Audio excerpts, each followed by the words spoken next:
All right, so I had to. It took me a couple takes to do this because I messed up setting up my uh, camera. so um, let's just go ahead and talk about what today is. Setting up your MIDI keyboard in Studio One, no matter what it is.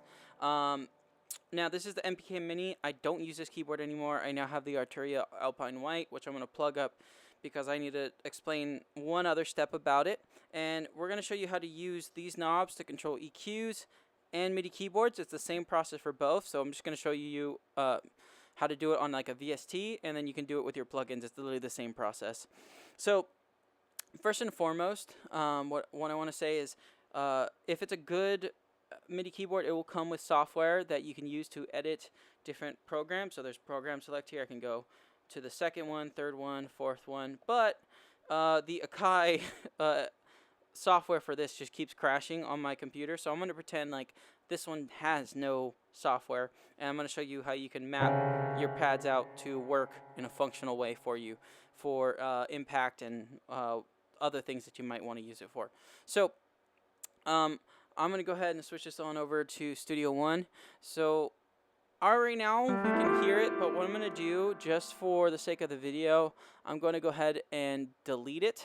So I'm going to come over here and I'm going to delete this entirely so I can walk you through it. Yes, we're going to delete everything that has to do with the Akai. So what we're going to do is we're going to add, and we're going to pretend this is a keyboard that does not have a already set preset, which is most keyboards for Studio One.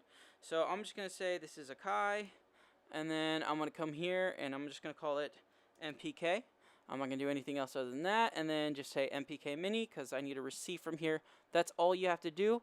If you want to set it up as your default instrument, just hit default instrument, and that means as long as all your inputs are available, it'll automatically just be set up for that thing. But this is not my default, and in fact, you know what, I'm going to make it default input right now because right now it'll just make everything quicker. So now that's already set up, and then as long as I go to my contact right here and make sure it is set to all inputs, this will automatically be it. And we're going to go to impact, so let's just make sure this is set to all inputs as well. And you see that the signal's there. All inputs just means whatever your main one is going to take over. So now we got to get our knobs ready, okay? Because we want to be able to control things in native instruments. As you see right now, this is global control, and it's controlling something that we didn't set up. And I generally, who wants to control that with this knob? There's so many more important things to control. And as you see right now, nothing is popping up here, okay? So what we need to do is now be able to assign these knobs. So what we're going to do is we're going to go to our console or our mixer. And what we want to do is get out of the group thing here. And you're going to hit this one. Actually, no, this one. So this is our external devices. We're going to go to MPK and go to Edit.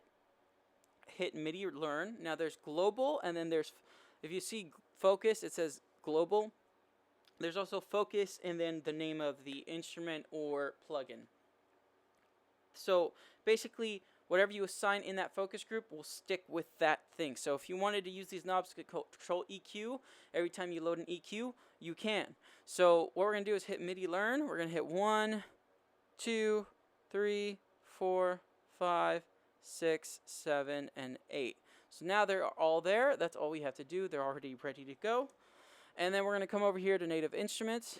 Make sure that you hit this, otherwise you won't see this little thing here.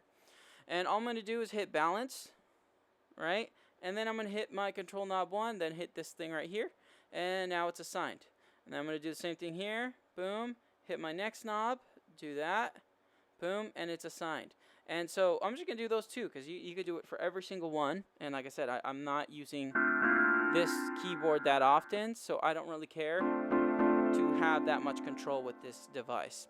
So now that I have that set up, basically what that means is as long as this window is open, I will have control over those parameters.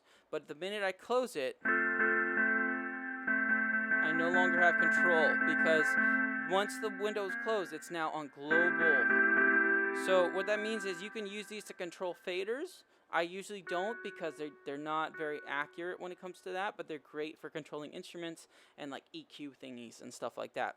So what that means is the minute I open this back up, and this is yellow here. So if this is not yellow, no control. If it is yellow, I do have control.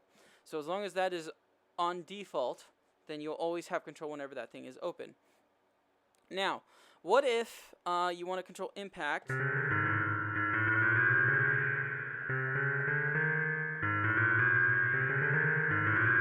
Let's go to 1. So nothing is highlighting there right now. So now let's say these are your drum pads. You don't see them popping up on impact at all. This is my default setting for the Akai, for the Arturia. So now what I need to do is figure out what notes these are. So there's a very simple way of doing this, and all you have to do is double click, okay? Once you've double clicked, oh sorry, I'm noticing this is here. If you guys ever see this, right, this means, guess what? You're not going to hear anything when you record. Hit B and hit this arrow right here, and all of a sudden you see that color. That means we're in the right mode. But now I could just hit the pad, right? And I'm going to come on over to here. I want to figure out what this pad is. So C1. Now you could do that, or simply just hit record. Oop, that's not what I meant to do. Let's close that out. Simply just hit record and hit all the pads in all your banks. Okay, so now I hit pause. And basically what that's going to allow me to do, I'm going to get rid of this, and let's just move this over. Okay, so, and by the way, that's Command Option side arrow. That's just a quick key that I figured out really quick. So what that allows me to do is now look at what each note is. So when I was in first bank, in this bank, you can see that each note was hit. So my high note is C1. So for me, the way I like to pad, this one would be the one I'd want to be kick. I'd like to do kick, hi-hat, snare. That's how I like to work. So if you didn't see that, kick, hi-hat, snare. That's how I'd want to do it. Okay? So what I want to do now is, since C1 is the top note here, I got to go to this note here, and this is a G sharp 0. So what I'm going to do is now go to my impact, open it up, come here to where I like to, it's weird, even though I like to hit this as kick, I like to see kick first as far as the sounds go on Studio One. So I'd like kick to be here even though it's down here on my thing, because that's just how visually I work. I want kick to be first, but I go for this pad for kick. So what I'm going to do is I'm going to set this one up to be this. So we said it was G sharp 0, hit enter, and now you'll see it highlighting. So that means if I were to put in a sound in here, right, and I want this sound, let's just find my kick. I want this to be my thing here, okay? And in fact, we're going to disable the keyboard because now we're going to use this. All right, so I want this sound to come here. So I need to go here and go G sharp 0. And now I've got control on my pad. And then I want, let's say, my snare on this note here. Now, typically most keyboards are chromatic, so I wouldn't be surprised if this ends up being just F0. Yeah, or G sharp should be go to A1. So I wouldn't be surprised if this is A1. So let's go A1. Oh, it's not A1. Okay, so let's find out what that note was. Oh, it's going backwards. A0. Okay, A0. So, close. I thought it was going to relapse after that. But, so now you have control over it. Now, it's very important to note that when you select your default, right, you can make your default to be whatever pads you want, where you want them. But like I said, this is G sharp 0, and then we already know that my snare one is supposed to be A0, right? And so now we have those two functioning here. This needs to be on MPK again. Where am I? Am I not where I'm supposed to be? Okay. So, right, the problem with that is simply Studio One, the minute you put in a effect of any sort, or a default sound, right, all of a sudden whatever you set there disappears, even if you hit set as default preset. So what does that mean? Well, simply put it, that if I wanted to have this drum stay to be G sharp 0, so I can always hit it, right? And then this always to be A0. So let's go over here, A0, right?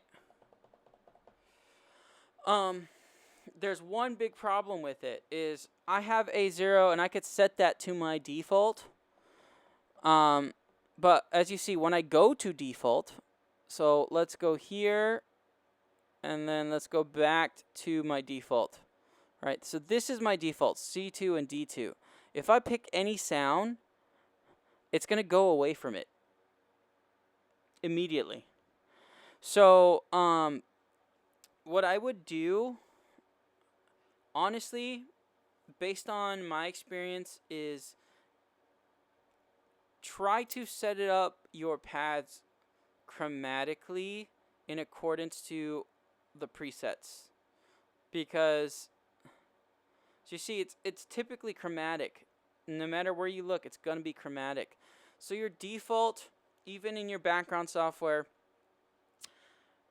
maybe try to keep it chromatic if you're someone who's going to be using impact a lot and using the drums, all these drums like this, because if you don't and you change it to be all white keys like me, you're going to have an issue where you can't just load these in. But if you like to load in your own samples, then by all means, change the background notes to be whatever you want. So I'll show you what I mean with my Arturia. So give me a second. We're going to switch on over. It's also so much bigger of a keyboard that I have to get rid of all of this. But it's okay, because I have like control over a lot of Studio One without needing a mouse and keyboard. So here we go. MPK. No, not my Arturia Alpine White. So, when it comes to this keyboard, number one, you'll notice there's a lot more knobs. Ooh, I'm talking, and I don't even know if you can hear me well. One thing you'll notice is there's a lot more knobs. It's a lot more purdy. And I am immediately on my thing. You'll see exactly how I have this loaded up. Now, like I said, one issue is if I load in any of these presets here, all of my are not working the way it should, right? It should be going, right? But it's not organized the way I'd want to. So if I'd want to make actually the best thing for defaults, what I would want to do is go on over to my Arturia MIDI control center and create. I come over here and you click on the pad and you can choose the note. So if I look at what it defaults to, it's chromatic, right? So no matter what I pick, let's just make sure they're all going to be the same. Yeah, it's always going to be the same. If you look right here on the left side, the right side, the notes are always the same. So I don't ever see them changing, just the names, but the notes are always the same. So if I wanted to be able to just utilize to its full potential, impact to its full potential, and not have to worry about changing notes every time, and have the option of being able to use these that are already incorporated into Studio One without having to drag and drop specific sounds, then even though I love this setup, I would want to create a setup where I have those default notes. So, fact, you know what? I'm going to show you, and I might end up keeping this for myself. So what I'm going to do is I'm going to come on over to my thing here, and as you see, if I go to program, I have 3 programs, which means user 2 is not anything right now. Okay, so what I'm going to do, I still want my color scheme, right? So what I'm going to do is I'm going to go ahead and bring user 2 down. So I'm going to recall.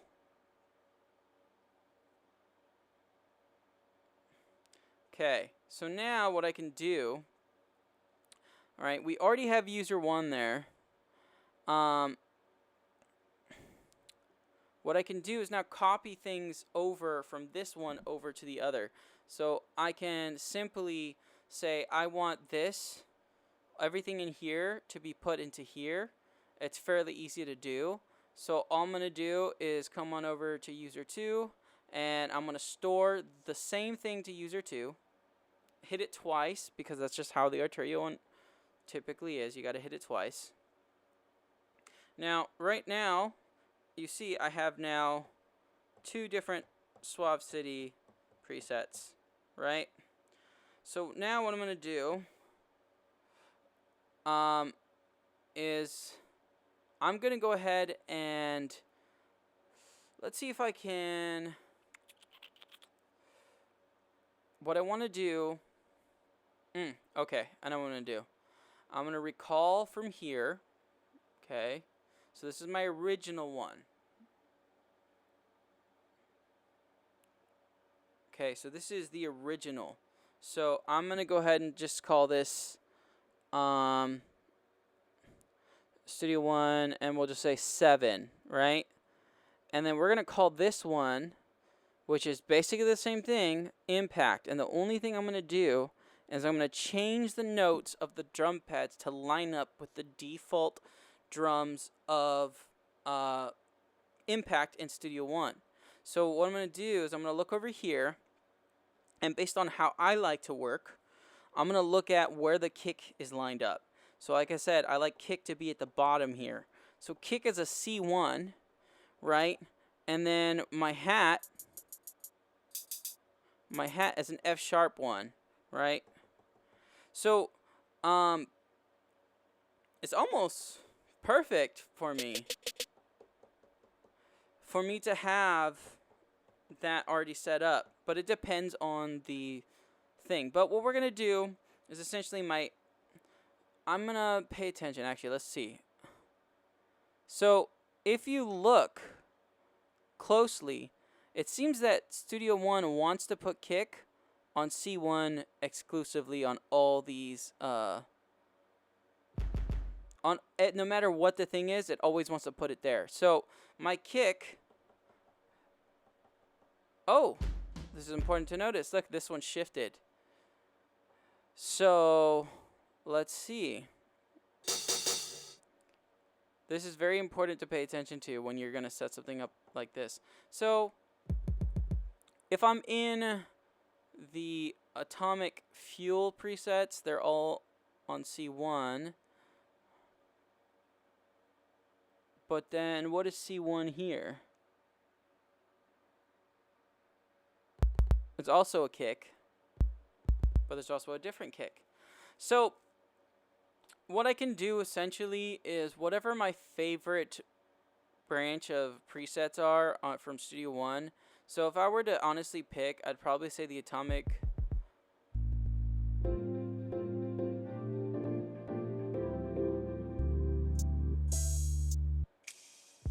That might be a nice one to have control over, the Atomic ones. So I would say pick a preset that you're of these that you like.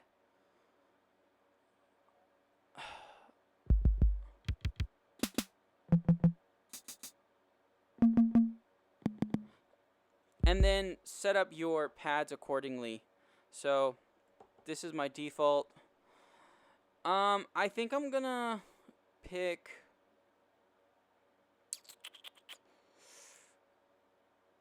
Artful Garage.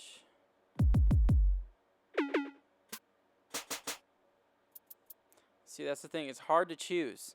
So, I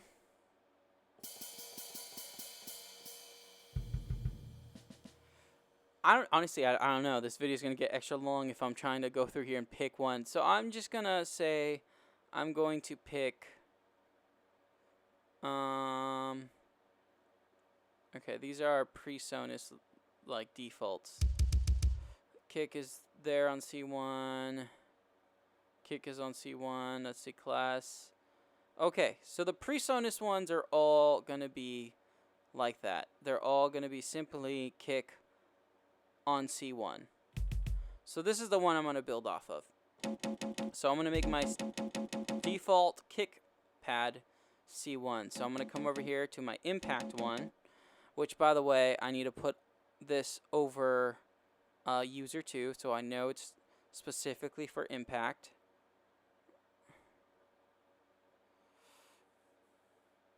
Okay, so my default bottom pad, I need it to be C2. So, boom.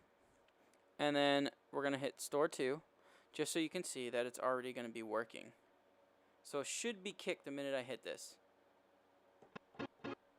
Let's go.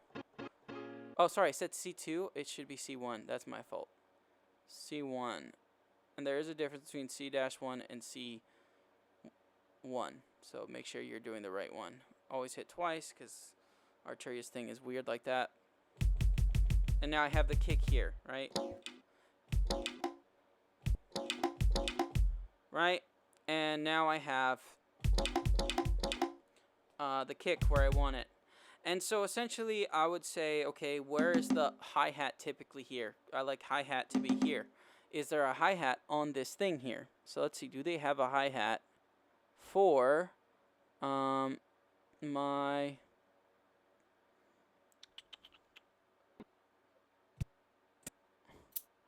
They have a shaker. So if that's the case, I'll put the shaker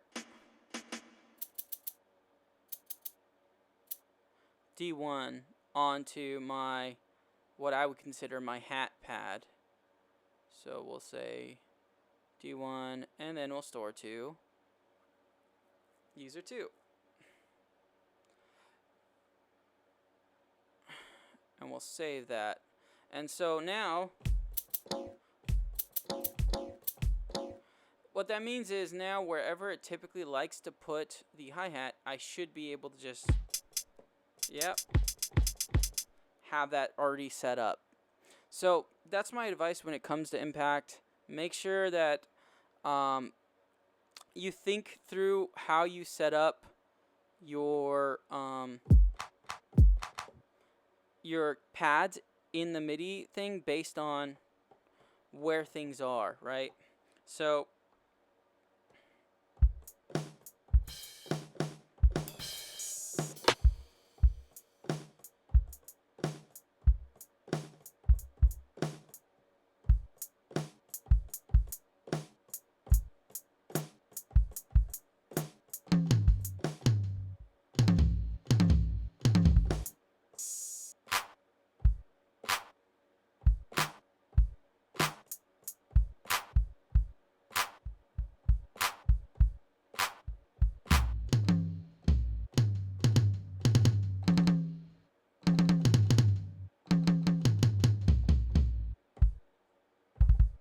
So there you go. Work on your drum pad situation. Figure out how you like to do stuff. This was a preset that I made. Obviously, it's called Suav, and I was using it a lot for specific things that I was making. And so now it's already mapped out to my pads the way I want it to be. So obviously there's way more opportunity there to make way more pads and do whatever the heck you want. But I don't need to use all that. So you decide what you're going to do with it. And then whatever your default is, make sure you just hit store as default preset so that every time you open up Impact, it'll always show up the way you want it to. So if you have any other questions, please let me know. Other than that, once again, I'm Suav. Welcome to Suav City for all things rock and R&B. We love Studio One, and we're here to help. So let me know if you guys have any questions and if you need any other help setting up your keyboard. If you have any more particular questions about the Arturia MK3 and how to set it up, how I have it set it up to control Studio One, because as you see here, I can delete things, I can move around, I can do whatever the heck it is I need. I think I just moved a little too fast, but essentially, as long as you have this set up correctly, you can do whatever the heck you want. I just realized I have this on delete. Hold on. That was my mistake. I forgot. I have this on delete instrument and event, but honestly should just make it delete. Let's do that real quick. So it's very important to remember what the heck you put on your quick keys. Sorry, that's MPK. We're going to MK3. And what I have this on essentially was a... So right now, we're going to unassign it from that. We're going to assign delete to that. So it doesn't delete the instrument, it only deletes the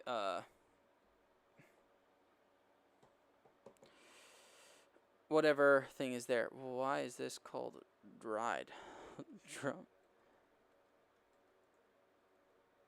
Drums. Oh, you know what?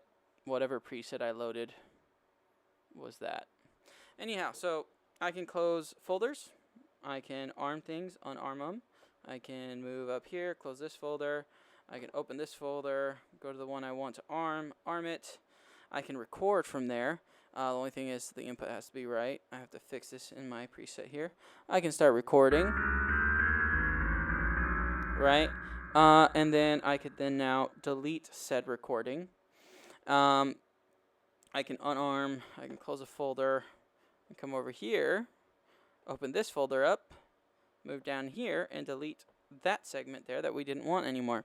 So, yeah, if you want to learn how to do the global controls to map it out for that reason, please let me know, and I'll show you how I have mine set up. I can move forward in a bar, backwards in a bar. So I have mine so that I can literally utilize this to its full ability, including all the faders and knobs. So if you want me to do a video specifically on this keyboard, please let me know down below. Thanks for watching. Peace.